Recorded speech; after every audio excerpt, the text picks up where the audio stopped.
కారం రంగు రుచితో ఉంటుంది. ఆచి మిరపపొడి అదరగొట్టే కారం రంగు రుచి. టీడీపీ జాతీయ అధ్యక్షుడిగా చంద్రబాబు మరోసారి ఏకగ్రీవంగా ఎన్నిక కానున్నారు. టీడీపీ అధ్యక్షుడిగా చంద్రబాబు 30 ఏళ్లు పూర్తి చేసుకున్నారు. 3 దశాబ్దాల పాటు పార్టీ అధ్యక్షుడిగా కొనసాగుతున్న ఆయన తొలిసారిగా 1995లో టీడీపీ అధ్యక్షుడిగా ఎన్నికయ్యారు.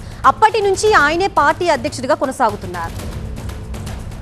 ఇదే వేదికపై నుంచి చంద్రబాబు పలు కీలక వ్యాఖ్యలు చేశారు. టీడీపీలో ఎవరా కోవట్లు, మహానాడు వేదికగా అధినేత చంద్రబాబు చేసిన వ్యాఖ్యలు ఏపీ రాజకీయాల్లో హాట్ టాపిక్ గా మారాయి. లోకేష్ ప్రతిపాదించిన 6 శాసనాలు ఆవిష్కరించారు చంద్రబాబు. లోకేష్ ని వర్కింగ్ ప్రెసిడెంట్ చేయాలని ప్రతిపాదించారు టీడీపీ నాయకులు. సోషల్ ఇంజనీరింగ్ తో అధికారంలోకి వచ్చాం, కూటమి ఐక్యంగా ఉంటేనే అభివృద్ధి సాధ్యం. 2029లో మరింత మెజారిటీతో కూటమిని గెలిపించాలని దిశానిర్దేశం చేశారు చంద్రబాబు. నేర రాజకీయాల్ని ఎట్టి పరిస్థితుల్లో ఉపేక్షించబోమన్నారు. కోవట్ల విషయంలో అప్రమత్తంగా ఉండాలని క్యాడర్ కి సూచించారు చంద్రబాబు. నేరస్తులు కబద్దార్, నా దగ్గర మీ ఆటలు సాగనివ్వను. ఇది ఒక హెచ్చరిక. కోవర్ట్లు మన దగ్గరికి పంపించి ఆ కోవర్ట్ల ద్వారా మీ ఎజెండా నెరవేర్చుకోవాలనుకుంటే ఇది మీకు సాధ్యం కాదు. అందుకే మిమ్మల్ని అందరినీ కోరుతున్నా, వలస పక్షులు వస్తాయి, వలస పక్షులు పోతాయి, కానీ నిజమైన కార్యకర్త శాశ్వతంగా ఉంటాడు. ఆ విషయం మనందరం గుర్తుపెట్టుకోవాల్సిన అవసరం ఉంది. ఇదే అంశానికి సంబంధించి మనకి పూర్తి డీటెయిల్స్ అందించడానికి మా అసోసియేట్ ఎడిటర్ ఈశ్వర్ సిద్ధంగా ఉన్నారు. ఈశ్వర్, మహానాడు డే 2 హైలైట్స్ ఏంటి? అలాగే చంద్రబాబు స్పీచ్ ని చూస్తుంటే పార్టీలో కోవట్లు ఉన్నారని ఆయన చెప్తున్నారు. ఎవరిని ఉద్దేశించి వ్యాఖ్యలు చేసినట్టుగా చూడొచ్చు? అలాగే లోకేష్ కి ప్రత్యేక హోదా ఏమైనా కల్పించే అవకాశం ఉందా? డీటెయిల్స్ ఏంటి?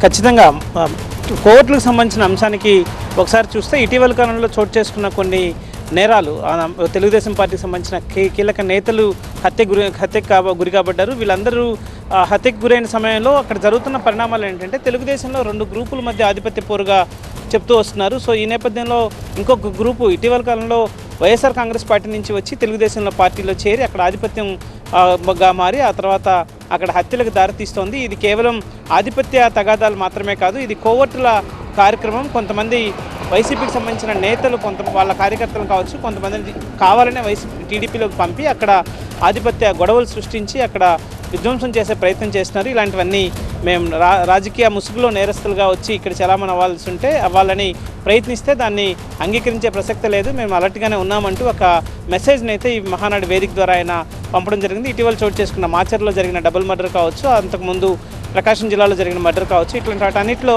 సాధారణంగా తెలుగుదేశం పార్టీ నేతలు హత్యకు గురయ్యారంటే ఖచ్చితంగా రాజకీయ కారణాలు ఉండొచ్చు అన్న ఒక ఉద్దేశం వస్తుంది. కానీ చివరిగా చూస్తే అక్కడ తెలుగుదేశం పార్టీలోనే గ్రూపుల మధ్య ఆధిపత్య పోరు కావడంతో ఆ ఆధిపత్య పోరు ఎందుకు వస్తుందన్న దాని మీద పార్టీ కొంత సెట్ చేసినట్టుంది. దాంట్లో వచ్చిన రిజల్ట్ నేపథ్యంలో ఇట్లాంటి వ్యాఖ్యలు ముఖ్యమంత్రి చేసినట్టుగా మనం భావించాల్సి ఉంటుంది. ఇక రెండవ కోణం చూస్తే లోకేష్కి కీలక బాధ్యతలు అప్పచెప్పే ప్రయత్నం అయితే పెద్ద ఎత్తున సాగుతుంది. ఆ కీలక సమయం కూడా ఆసన్నమైనట్టుగా అర్థమవుతోంది. ఈరోజు మరి కాసేపట్లో ముఖ్యమంత్రి చంద్రబాబు నాయుడు తెలుగుదేశం పార్టీ జాతీయ అధ్యక్షుడిగా మరోసారి ఎన్నిక కాబోతున్నారు. మరోసారి లాంఛనంగా ఆయన్ని ప్రకటించబోతున్నారు. ఆ తర్వాత ఆయన ఇక్కడే బాధ్యతలు స్వీకరించి ఆయన ప్రసంగాన్ని కూడా జాతీయ అధ్యక్షుడి హోదాలో తిరిగి నియమించబడిన నేపథ్యంలో ఆయన ప్రసంగం కూడా మరి కాసేపట్లో ఉండబోతుంది. అదే సమయంలో లోకేష్కి కీలకమైన బాధ్యతలు అప్పచెప్పాలి, వర్కింగ్ ప్రెసిడెంట్గా ఆయన్ని ఇక్కడ నియమించాలి అంటూ పెద్ద ఎత్తున జిల్లాల నుంచి వచ్చిన ప్రతిపాదనలను ఈరోజు మహానాడు వేదికగా కీలకమైన నేతలు, సీనియర్ నేతలు, అలాగే పార్టీకి సంబంధించిన చాలామంది నేతల వరకు ముఖ్యమంత్రి సమక్షంలోనే మాట్లాడుతూ లోకేష్కి కీలక బాధ్యతలు అప్పగించాలని చెప్పారు. ధూళిపాల నరేంద్ర ఈ ప్రయత్నాన్ని ప్రారంభిస్తే ఆ తర్వాత అందరూ కొనసాగించారు. చివరికి నెల్లూరు రూరల్ ఎమ్మెల్యే కోటంరెడ్డి శ్రీధర్ రెడ్డి మాట్లాడుతూ ఖచ్చితంగా చంద్రబాబు నాయుడు ఈ విజ్ఞప్తిని పరిశీలించాలి, లోకేష్ని కీలక బాధ్యతల్లో నియమించాలంటూ ఆయన చేసిన విజ్ఞప్తి కూడా పరిశీలించేందుకు సిద్ధంగా ఉంది. సో ఈ నేపథ్యంలో ఈరోజైతే కేవలం జాతీయ అధ్యక్షుడి ఎన్నిక మాత్రమే ఉంటుంది. రేపు మహానాడు చివరి రోజు, రేపు బహిరంగ సభ ఉంటుంది. ఆ తర్వాత ఈ తెలుగుదేశం పార్టీకి సంబంధించిన కార్యవర్గ కూర్పు ఉంటుంది. ఆ క్రమంలో జాతీయ వర్కింగ్ ప్రెసిడెంట్గా లోకేష్ని నియమించబోతున్నారన్నట్టుగా చాలా స్పష్టమైన సంకేతాలు ఈరోజు మహానాడు ద్వారా అందిన సంకేతాలు కనిపిస్తున్నాయి. సో దీనితో పాటు లోకేష్కి కీలక బాధ్యతలు అప్పగింతలు కావచ్చు, లేకపోతే మిగతా కార్యవర్గ కూర్పు కూడా చాలా కీలకంగా ఉండబోతోంది.